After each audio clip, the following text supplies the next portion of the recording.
Hey, good morning. We're in Acts chapter 16, and I'm looking at this chapter, and Paul just went through this stage where Nicole Dickey explained like there was a division, there was a separation, because Paul, like Pastor Hector says, was hardcore, and he's messing out on some key people. And you start this chapter with Paul taking on Timothy. And if I was Timothy, if you read it, it looks like he sees Paul. He sees what God is doing in Paul. And Paul sees what God is doing in Timothy. And he just like, come with me. And Timothy's like, yeah. And then Paul goes, and I'm going to circumcise you before we take off. So be ready. And Timothy was like an adult. He was not like a little kid. He was an adult. And sometimes when we're called to greater things, I've been in the ministry for years, and sometimes God calls people to greater things, and they need to step up their game too sometimes. Not change who they are, but definitely it's a different level of commitment. And Timothy just jumps in and like, fine, cut me, let's go. He circumcised them. They take off on this campaign, and people are saved. The church grows. I mean, they go to a couple different houses. And the two stories that stuck out to me the most in this salvation was that he reaches out and he's in a city, and there's just a lady who has a demon spirit in her. She's a prophetess. That means she is out there, not like the fake ones we have today where they tell you, you're going to have a good day soon or you're going to have a bad day soon. This lady was probably legit because her master was getting paid for what she was able to do. And it was a demon in her. It wasn't her seeing, it was the demon saying these things. I say that because she's like around Paul for a couple days saying something that for a lot of us you would think like, oh, that's great, she's like helping him out, announcing him as he comes into a city or into a town. But when you encounter a demon, they like to show off, because this is what she says. I mean, she says,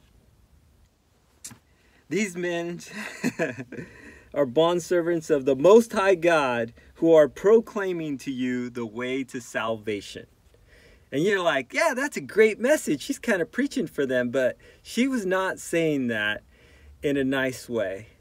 In fact, when I talk to other people about this, I think she was saying it in like an annoying way.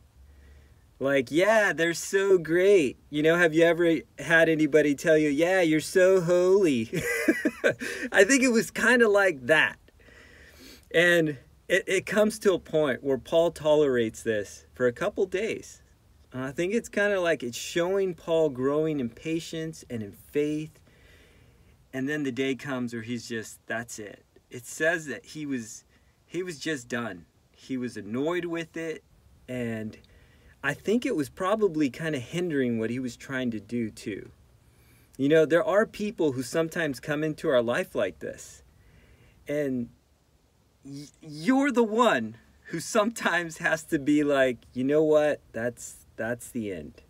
And I know we're going to a bunch of family gatherings, maybe, or Zooming or whatever, but there are people who come into our lives that we have to be careful. We have to be careful. If they're going to affect us in a negative way, if they're going to just be annoying and going, oh, you're so good, you went to church today. There's probably a spirit behind it.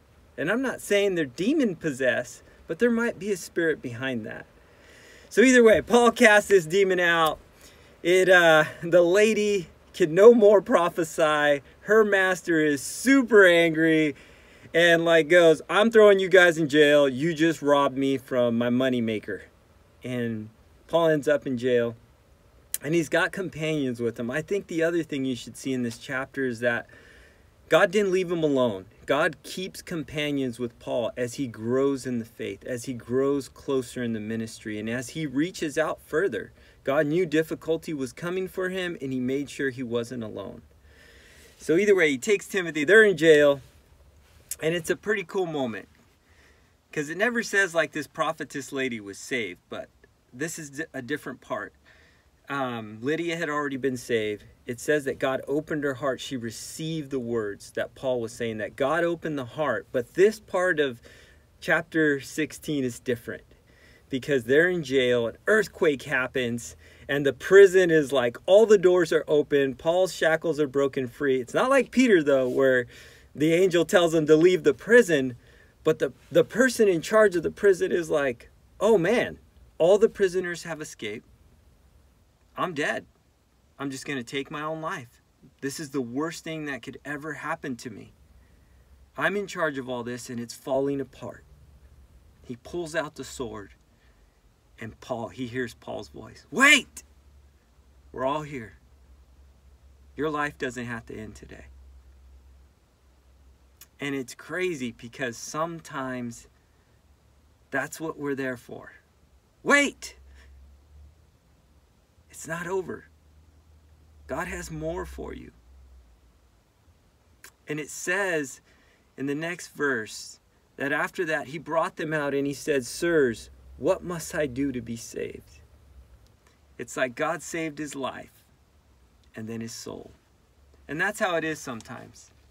God reaches for the life because he knows they're at the end of the break, and then he saves their soul. And in 16, it ends with Paul getting out of prison either way. God didn't have to break him out. They released him. And at the end of this chapter, it says, and they encouraged them and they departed.